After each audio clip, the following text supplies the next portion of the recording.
أعوذ بالله من الشيطان الرجيم. بسم الله الرحمن الرحيم.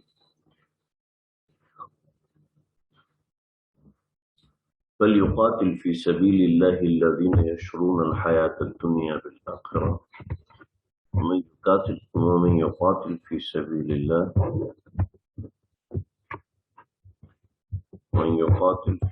الله فيقتل أو يغلب سوف نؤتيه أجرا عظيما.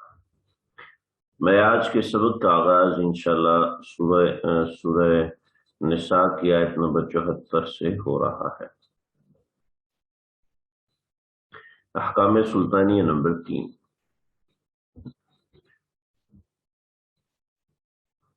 اوپر بھی جہاد کا حکم تھا، نیچے دوبارہ جہاد کا حکم ہے.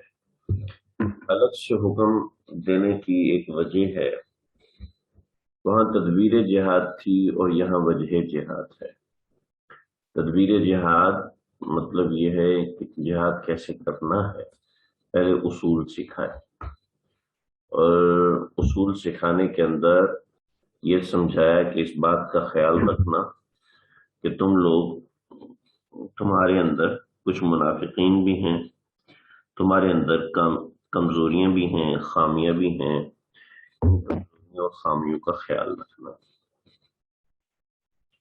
یعنی مسلمانوں کو جہاد کے لیے پریپیئر رہنا چاہیے، دشمن سے مقابلے کے لیے تیار رہنا چاہیے. یہ آیت نمبر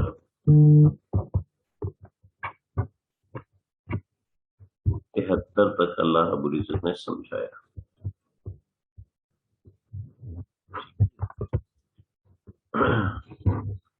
اب آگے جو حکم ہے اس حکم کی وجہ سمجھا ہے. دیکھو، ہم تم کو جو جہاد کا حکم دے رہے ہیں یہ ایسے ہی نہیں دے رہے. آگے جو آیات آئیں گی اور اس میں جو باتیں ہوں گی، خیر میں ان کا وقت کے ساتھ ہی ذکر کروں گا. سمجھیں ذرا، پہلے آیات کو سمجھیں. بلکہ ایک بات سمجھ لیجئے، بہت سے لوگ کفار تو نہیں کرتے، البتہ ہمارے اپنے مسلمان اس بات کے اوپر بہت زیادہ اعتراض، بہت زیادہ اشکال کرتے ہیں. حالانکہ پیچھے آیات گزر چکی ہیں، آپ اس کو سمجھ سکتے ہیں.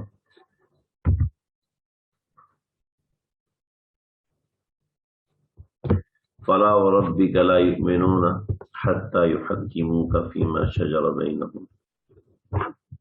فَلَا وَرَبِّكَ، تم اس وقت تک پکے مسلمان نہیں ہو سکتے جب تک کہ اللہ اور اس کے رسول کا کیا ہوا فیصلہ اس کو تم دل سے تسلیم نہ کر لو.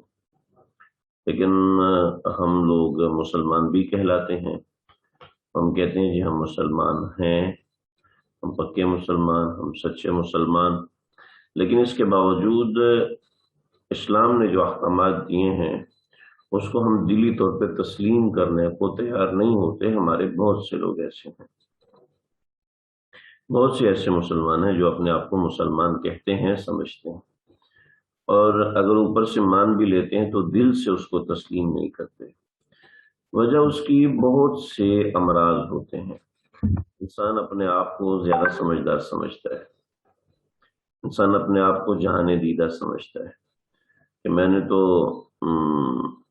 میں جو جانتا ہوں نا وہ دوسروں کو پتہ ہی نہیں ہے، جو چیزیں مجھے علم میں ہیں وہ دوسرے جانتے نہیں. ایون یہ کہ بہت سے لوگ اپنے استاد کے ساتھ بھی اسی نوعیت کا معاملہ رکھتے ہیں کہ وہ اپنے جو بڑے ہیں ان کو بھی کم فہم سمجھتے ہیں، جن کو اپنا بڑا بنایا ہوا ہے ان کو بھی کم فہم سمجھتے ہیں، ان کو بھی ایسے ہی سمجھتے ہیں کہ بس ان کو کیا پتہ ان چیزوں کا جن چیزوں سے ہم فیس کر رہے ہیں. حالانکہ صحابہ کرام اگر ایسے سوچتے تو وہ کبھی بھی ایمان نہ لے کے آتے.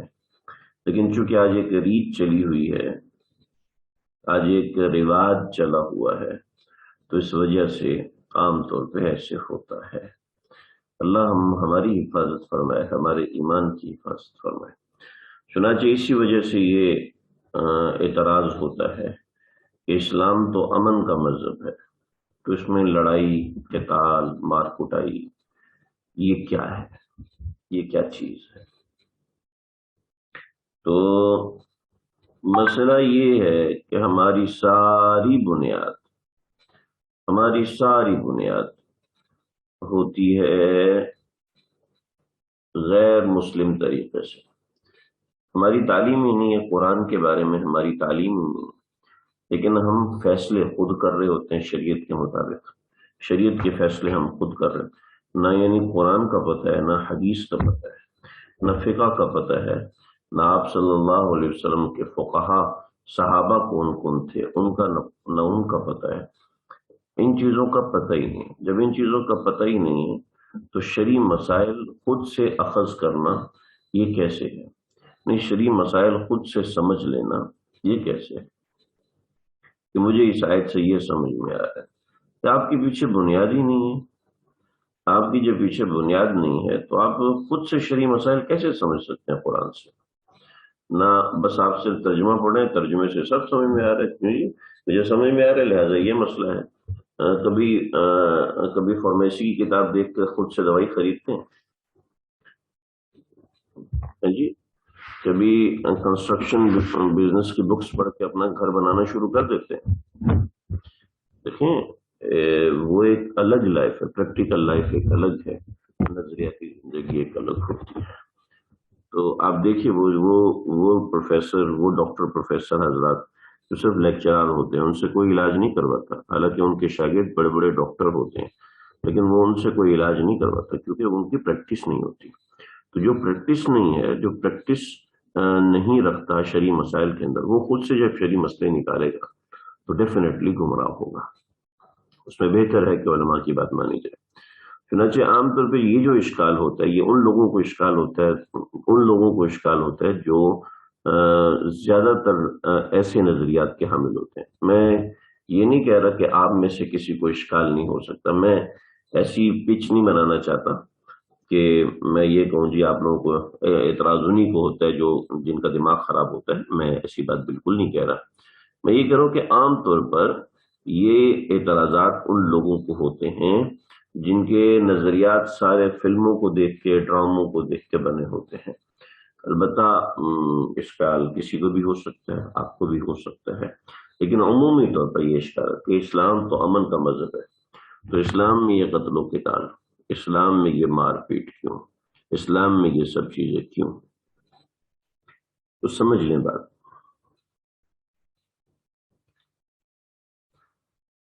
دنیا میں ہر چیز دو چیزوں سے مل کے بنی ہے، ایک پازیٹیو ایک نیگیٹو.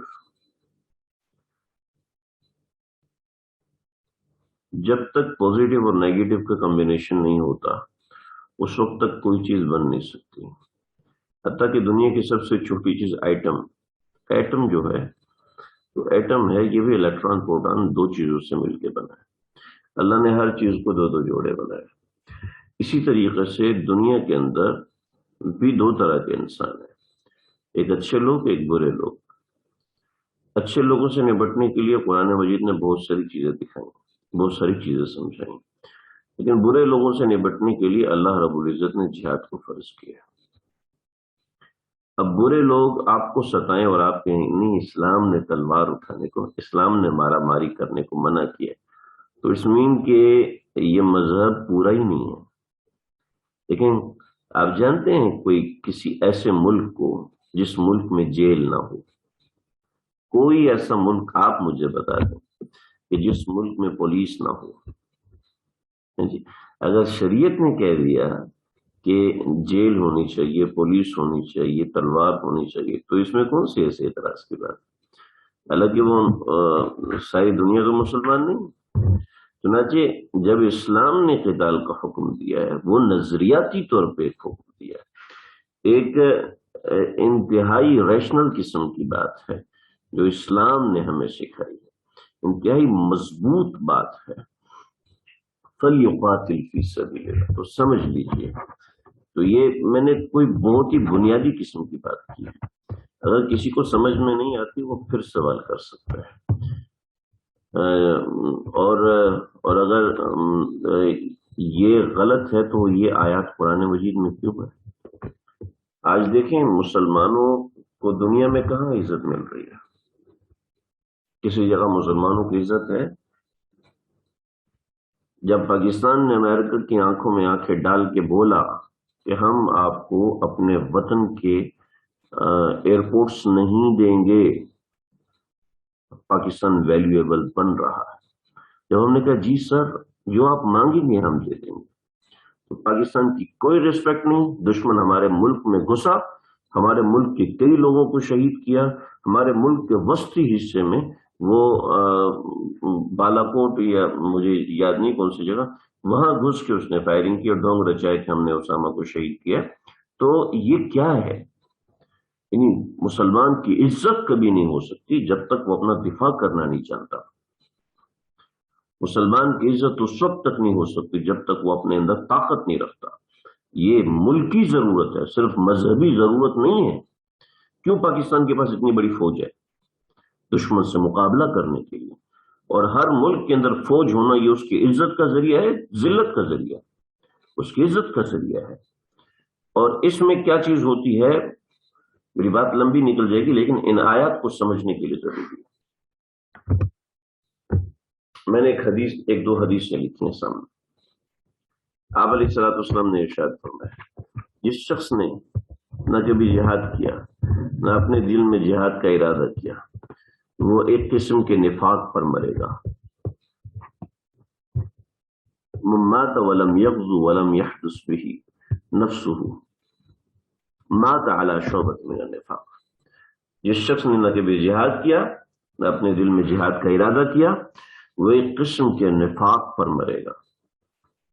کیونکہ ہم ایک طرح کی لائف جی رہے ہیں۔ دیکھیں، خواتین پر جہاد فرض نہیں ہے، یہ بات ایک ذہن میں رکھیے گا۔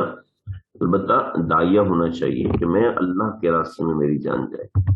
دیکھیں، مرنا ہر بندے نے ہے، لیکن اللہ جی میں آپ کے دین کی دعوت دیتا ہوا جاؤں، میں آپ کے دین کی اشاعت کرتا ہوا جاؤں، میں آپ کا نام لیتا ہوا دنیا سے جاؤں۔ ہر ایک نے مرنا ہے، لیکن یہ جو کرتے ہیں یہ محبت کرنے والے کرتے ہیں، یہ عشق کرنے والے کرتے ہیں۔ چنانچہ پاکستان کے اندر میں جانتا ہوں، میرے والد صاحب سیچن میں رہے ہیں۔ سیچن جب گلگت کی طرف میرے والد صاحب کی پوسٹنگ ہوئی تھی، فورسز میں تھے، جب گلگت کی طرف جانے کا ہوا تھا تو ہم چھوٹے چھوٹے تھے اور ہمارے گھروں میں کوہرام مچ گیا تھا کہ یہ لوگ گلگت سکردو کی طرف جا رہے ہیں۔ ہم پنڈی مسریال کمپلیکس میں رہتے تھے۔ کوہرام مچ گیا کہ بھئی وہاں تو سرد گرمی، یعنی جون جولائی کے اندر -20 ہوتا ہے، تو خود سوچیں کہ اگست دسمبر جنوری میں کیا ہوتا ہوگا، -55۔ تو سیچن میں ہم کیسے رہیں گے، والد صاحب کیسے رہیں گے، سمجھ میں نہیں آیا۔ لیکن والد صاحب گئے 2 سال کے لیے، 2 سال وہاں پر رہے۔ تو جب وہاں سے واپس آئے تو معاملہ ایسا ہے کہ یہاں سے کوئی جانے کو تیار نہیں، لیکن جب وہاں جاتے ہیں تو وہاں سے آنے کو کوئی تیار نہیں۔ اللہ کے راستے میں نکلنے کی چاشنی، اسلامی ملک کی سرحدوں کی حفاظت کرنے کی چاشنی، یہ گھر بیٹھے سمجھ آ ہی نہیں سکتی۔ ایک میجر صاحب کا اپنا قصہ ہے، انہوں نے بتایا، کہنے لگے کہ میری ڈیوٹی رات 3 بجے تھی، وہاں پہ خیمہ لگتا ہے، خیمے کے اندر 30 ڈگری سینٹی گریڈ ہوتا ہے۔ چنانچہ خیمہ بنایا اس طریقے سے جاتا ہے کہ باہر جیسی بھی برف باری ہو رہی ہو لیکن اندر 30 ڈگری ہوتا ہے، تو وہ بڑے آرام سے سو سکتے ہیں وغیرہ وغیرہ، کھانا بھی ان کا صحیح رہتا ہے، سب چیزیں سیٹ رہتی ہیں۔ تو لگے لیکن چوکی باہر ہوتی ہے تو ڈیفینیٹلی اس چوکی پہ خیمہ تو لگ نہیں سکتا، تو لہٰذا وہ باہر کھڑے ہو کے پہرا دینا پڑتا ہے۔ چنانچہ فوجی حضرات وہاں پہ کیا کرتے ہیں، فوجی حضرات وہاں پہ مصلی بچھا لیتے ہیں اور نماز پڑھتے ہیں، اور یہ سب پاکستانی فورسز کی بات کر رہا ہوں، وہ نماز پڑھتے ہیں، وہاں پر تہجد پڑھتے ہیں، رات 3 بجے اٹھے ہیں، تو ڈیفینیٹلی اب ہم نے کرنا کیا، نہ کوئی انسان ہے، نہ کوئی انسان کی ذات ہے، دور دور تک کوئی نام و نشان نہیں ہے، تو اب بیچارہ کیا کرے وہاں بیٹھ کر، ہیں جی۔ تو اتنے اونچے اونچے پہاڑ ہیں وہاں تو موبائل بھی نہیں دیکھ سکتا ہمارا آج کا ذہن یہ سوچے گا۔ چنانچہ چنانچہ کہنے لگے کہ ایک دن میری رات 3 بجے ڈیوٹی لگی تو میں نے وہاں نماز پڑھی، نماز کے لیے کھڑا ہوا تو مجھے کسی نے پیچھے سے ہاتھ لگایا، کہنے لگا بھی نماز پڑھا ہوگا میں۔ جیسے میں نے کہا بھائی میرے دل میں پتہ نہیں کیا ہے، میں نے نماز پڑھائی۔ جب نماز پڑھی تو پیچھے دیکھا تو پوری پوری صف تھی جس میں 20-25 بندے تھے۔ سلام پھیرا، سلام پھیرنے کے بعد وہ سارے غائب ہو گئے۔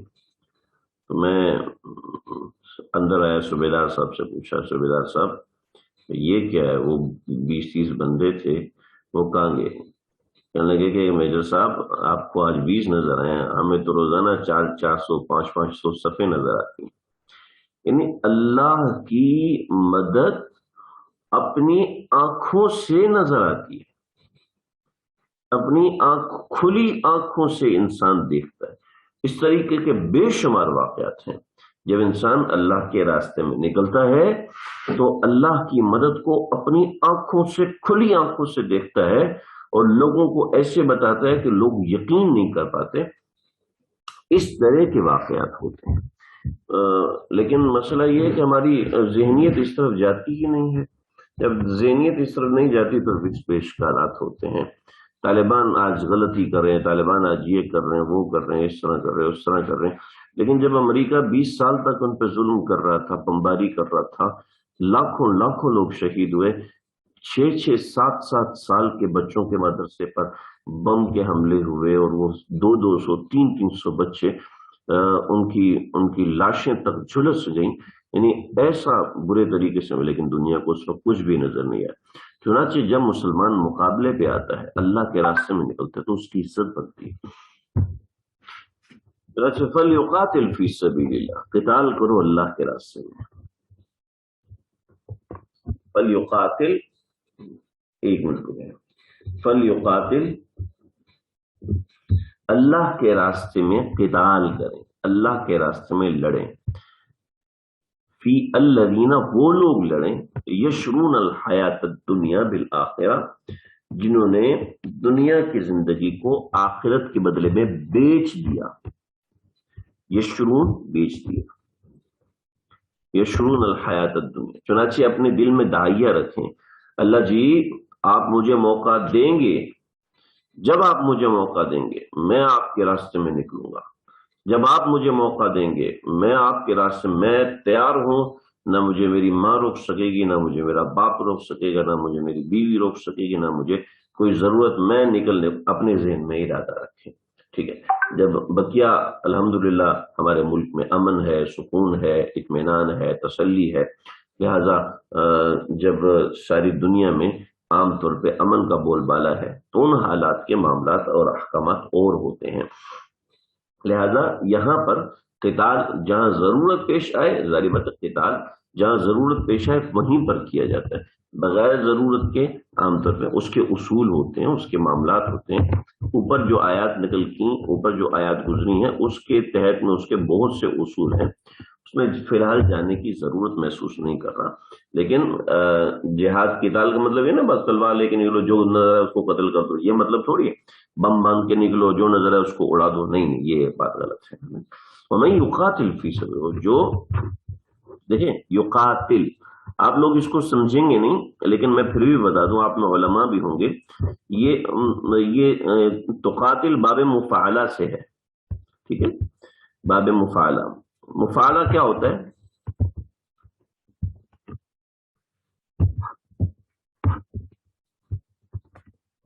یہ باب مفاعلہ سے، مفاعلہ مطلب مقابلہ، سمجھے؟ اس کے اندر یہ ہوتا ہی جب ہے جب یہاں سے ایک ہو سامنے سے، ٹھیک ہے، یہ سامنے والا ایک ہے ہی نہیں اور خود ہی خود سے کرتے جاؤ، نہیں، یہ مقابلہ نہیں ہوتا، یہ مفاعلہ نہیں ہوتا، تو یہ لفظ ہی ایسا ہے۔ اوہو،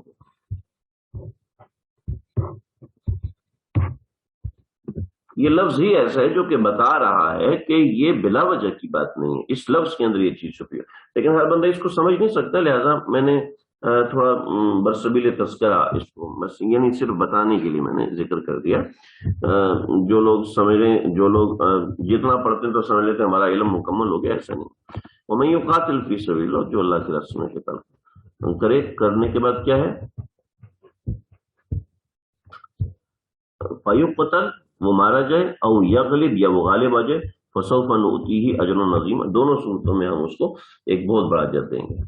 چنانچہ اب جب تم قتال نہیں کر رہے ہو تو تمہیں دیکھو تو صحیح ہو کیا رہا ہے. وما لکم، تمہیں کیا ہوا، لا تقاتلون فی سبیل اللہ، تم اللہ کے راستے میں قتال نہیں کرتے.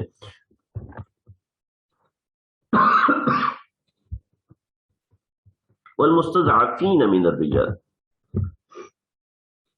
والمستضعفین من الرجال،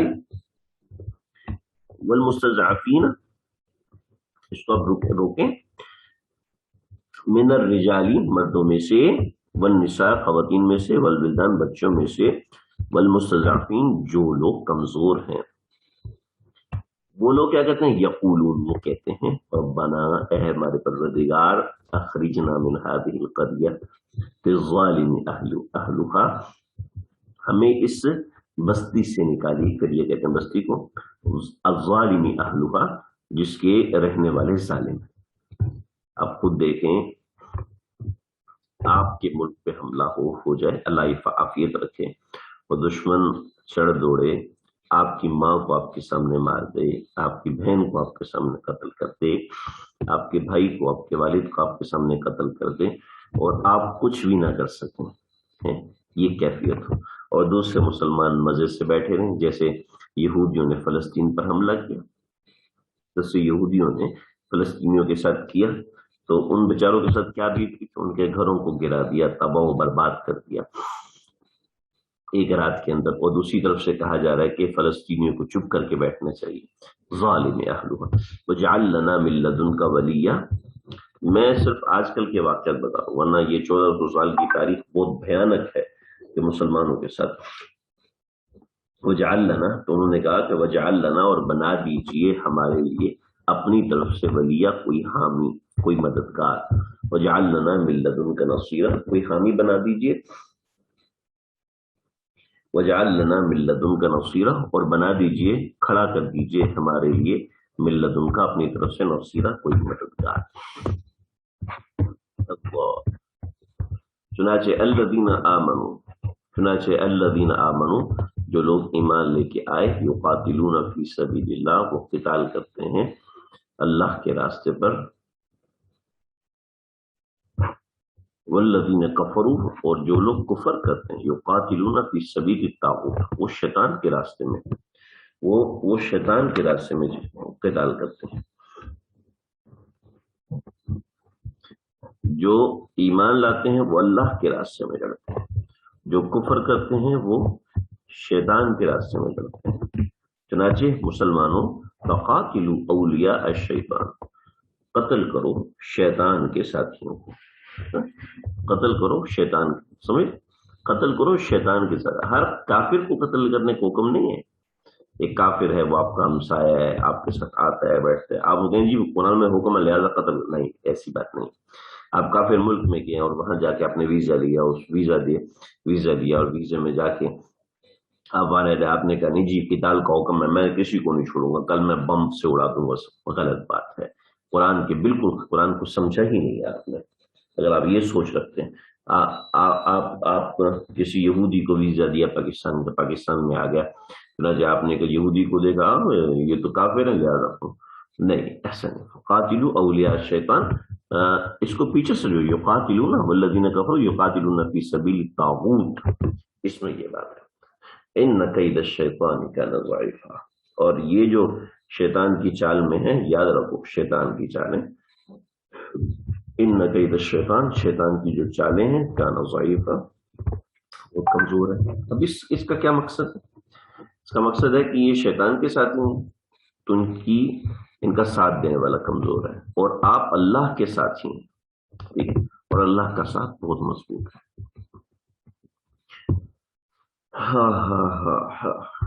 الم تر الی الذین قیل لهم کفوا ایدیکم، کیا آپ نے دیکھا ان لوگوں کو؟ اصل میں بات یہ ہوئی تھی کہ جب جہاد کا حکم آیا تو منافقین جو ہے نا وہ پیچھے ہونا شروع ہو گئے. دل میں نفاق ہے، جب دل میں نفاق ہے تو اعتراضات بھی ہوتے ہیں اور اس طرح کی چیزیں بھی ہوتی ہیں کہ ہمیں کیوں کہا جا رہا ہے جی، ہمیں کیوں حکم دیا جا رہا ہے، ہم تو مزے سے تجارت کر رہے ہیں. چنانچہ منافقین نے اس نوعیت کی بات کی، معالم التنزیل میں لکھا ہے انہوں نے اس نوعیت کی بات کی.